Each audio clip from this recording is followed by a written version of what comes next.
I suspect that those who have had conscious out-of-body experiences continue to have steady, ongoing conscious out-of-body experiences, even though there may be phases gone through where awareness of the out-of-body experiences are brought all the way back into the physical less, up to and including not even at all, anymore. 4 phases, and the phases can be long or they can be short, depending. The one thing for me that's, generally tends to make my OBEs so memorable or rememberable, clear in my awareness when I get back into the physical frame, is making conscious shifts, staying conscious through the actual shift, the shifting from here to there. Not exactly the experience that happens once I get there, but the shifting from here to there and from there onward. This is what has always made my experiences so clear in my awareness when I go back. But what happens over time, or what can happen over time, is the shifts become more subtle. The technique used to get from here to there, if I can use that word, changes. It advances. It grows to be more right for for the journey at hand. And so, as this happened with me, as the shifts became more subtle and the tangible sensations within them grew less and less and less, to the point like right now my shifts are pretty seamless sometimes. So I really have to pay attention.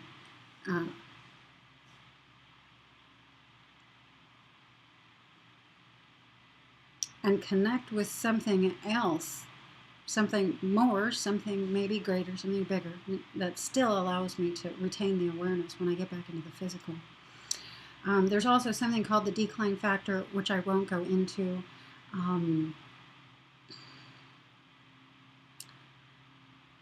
It's more important to say that I find it important that regardless of what's happening, for me, it's important just to keep stoking the fire, to be doing what I can from the physical frame, from the conscious awareness mind state.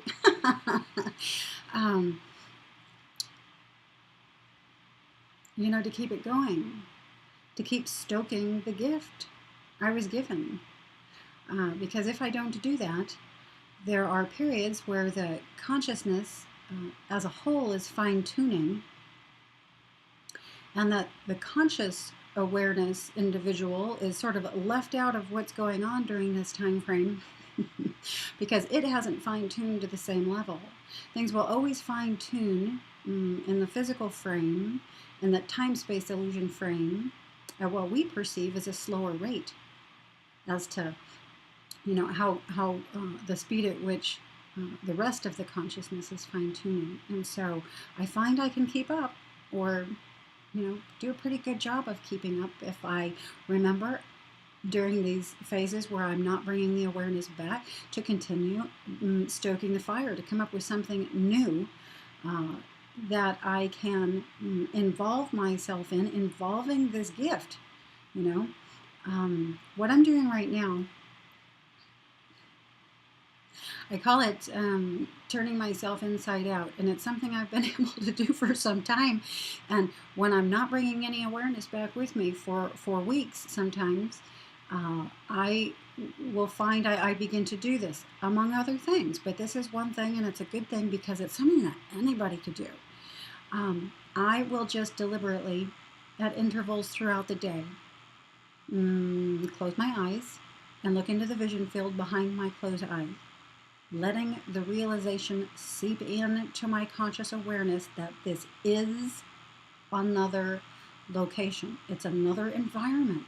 We let these simple things get by us. It's so funny, but this is what denotes to us, who we visual beings, one location from another.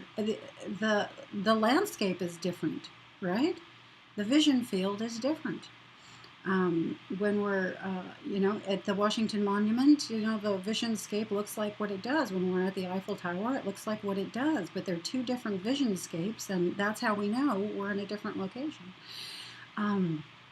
When I'm sitting in my room here with my eyes open, the vision field is what you see here. When I close my eyes, the vision field is different. And this does indicate to me I am in another place. And not just place, state of consciousness as well, but it does have to be let to seep into the conscious awareness. So I will just close my eyes, look into this vision field, and let the awareness that this is another location already seep into my awareness. And slowly I will go from perceiving the blackness as being just, to the outside edges of my face here, to the blackness being absolutely all-encompassing. And the idea of the room here being one of an infinite number of possibilities that arises within this blackness. Sometimes it takes me just a little bit of time to get all the way in there, and sometimes it takes me hours and hours and hours. So it just all depends. But as this shift is occurring, as this awareness is seeping in, a variety of things will begin happening, all of which hold my attention. So at first I just take my attention into the black and I hold it there, and as soon as I notice I'm letting it wander or falling off, I deliberately focus back into the black, and I'll focus in a variety of different ways. I'll zoom in and zoom out. I'll try to really, really see through it, like I'll work it so that I can stay there. If I'm not doing anything, then chances are I'm going to drift off. And there's different layers or levels of, quote, doing that, will happen while I'm in here, but some are more active and some are more passive. They can be more passive the more present I get, but at first, if I'm not very present, if my focus isn't very firm, then I'm going to have to be quite active, and I'll deliberately, really try to look into the black, or I'll zoom out and try to see it from an expanded, position.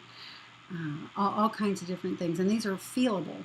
Just like when you look off down to the end of the street, you can feel how the muscles behind your eyes refocus differently than they would if you were looking at something like right in front of your face, right?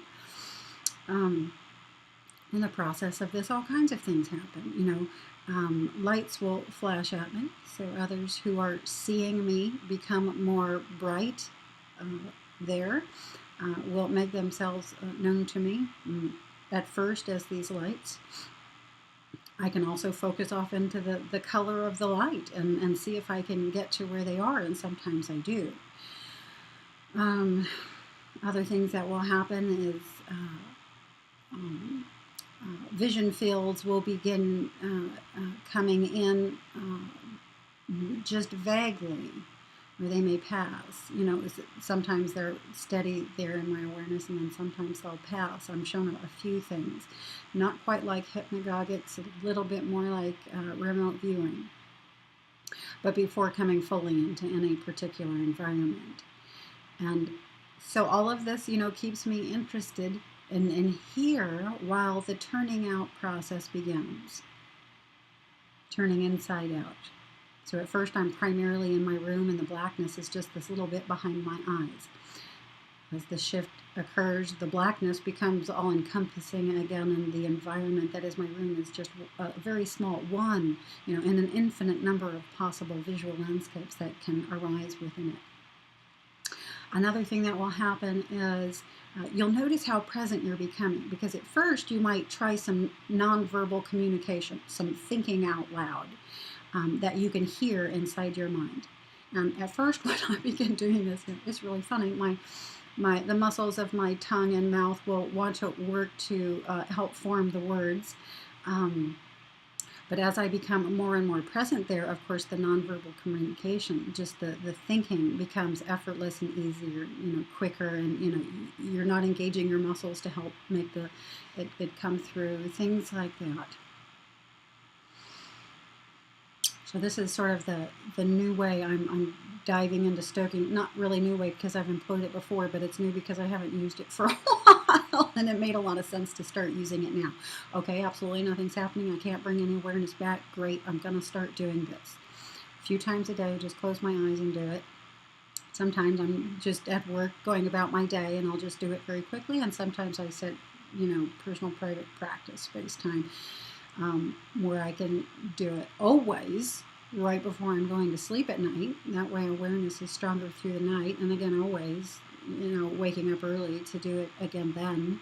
And then on a day off, heck, laying right back down in the afternoon and doing it again, just really getting it going, showing the energies I'm here, and I'm wanting to engage. Sometimes, the phases, the pauses that happen where you're not bringing any awareness back are, by design. But sometimes they're not. And when they're not, you can tell because the energies are there trying to help you. They're telling you, good. This is gonna, turn things on in your awareness again, And so you keep going with it. You start having more of that guidance coming more clearly through to you. More and more, at least, And then, with me, it's not too long before the OBs start, happening regularly, even every day again. So stoke the fire, folks. Find ways to stoke the fire. There's always something that you can do. These videos are a way to help me stoke the fire, to stay in the game, to keep it going, to be letting through the energy, the idea of these sorts of things through, as this energy comes through me as I speak, it holds me present. It keeps me in the game, reading books, talking to others, helping others is a big one. Asking your inner team members what it is you happen to be in any particular environment for. If there's anyone here, you're here to help. Exactly, or some detail as to what you're meant to do, who you're supposed to talk with or sit next to or whatever, things like that. Also, stoke the fire to keep you in the game. We call this the physical reality, and it is experientially a physical reality. However, it's not to be left out of what's happening, bring what's happening through to this reality, and you will find that the more you're able to access other realities by the same means, connecting with your inner team members. And so it's all connected, it all works together.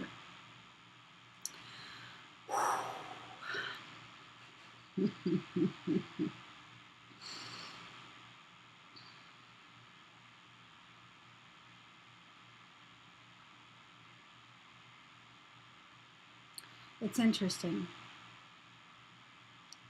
With each shift out of body, with each shift into an inner more layer of reality, I come less and less back into the physical. It really is an interesting phenomenon, if I could call it a phenomenon. But each time my consciousness widens out into a wider reality,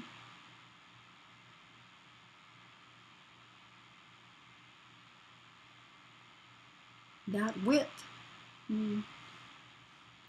stays with me to a greater and greater degree, even once back here in the physical frame,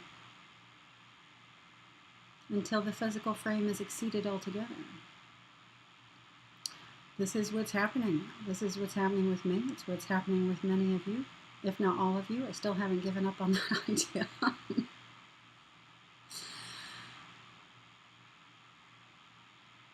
And there's many new parameters to adapt and get used to through this process.